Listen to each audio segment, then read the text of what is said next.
talk to me about what you all were looking at least overnight and into today. So overnight we had no significant activity, which is a good thing. We do have a couple fires going on, one in Mariposa County, the Bryceburg Fire, and another one near San Luis Obispo and Monterey, the Crossfire. Not related to the current situation with the PSPS, but we are monitoring the situation. We have additional crews mobilized throughout most of the northern region. Is there any specific area that you're looking at that could be of any bigger concern, at least in Northern California, than others?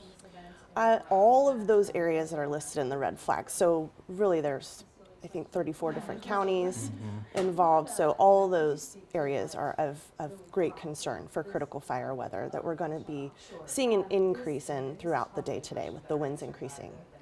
From what I heard, at least from all of our meteorologists, I mean, this is a significant weather event that really we haven't seen in at least a couple of years. And of course, for firefighters and during this season, especially given, what happened just 2 years ago with the North Bay fires, we know how serious it can be and how, just a flick of a cigarette can really launch major wildfires.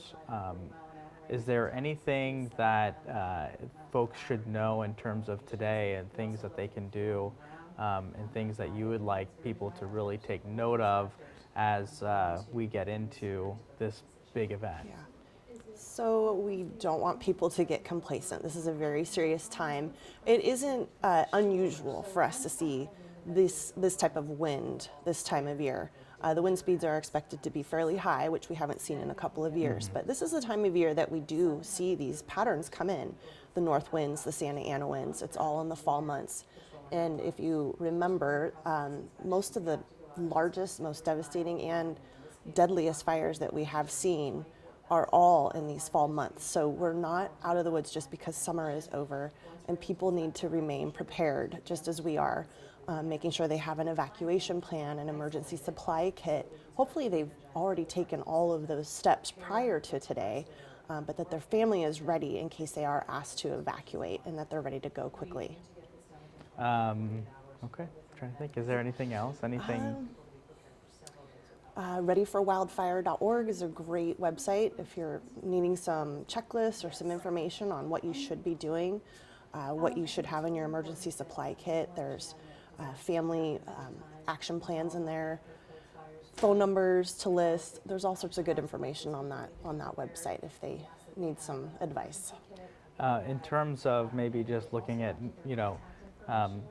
Northern California in this year in terms of fire season, really we had a couple of major fires, several major fires getting into October of last year.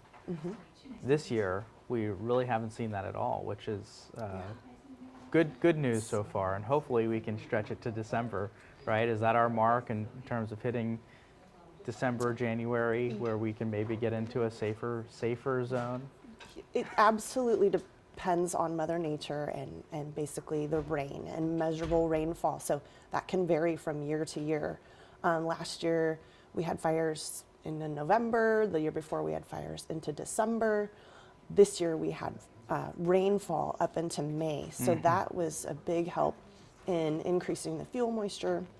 And so we've had a very mild fire season so far. Only in our state responsibility area, we've only burned over about 40,000 acres compared to over 600,000 acres this time last year. So a big difference compared to last year and even 5 years prior.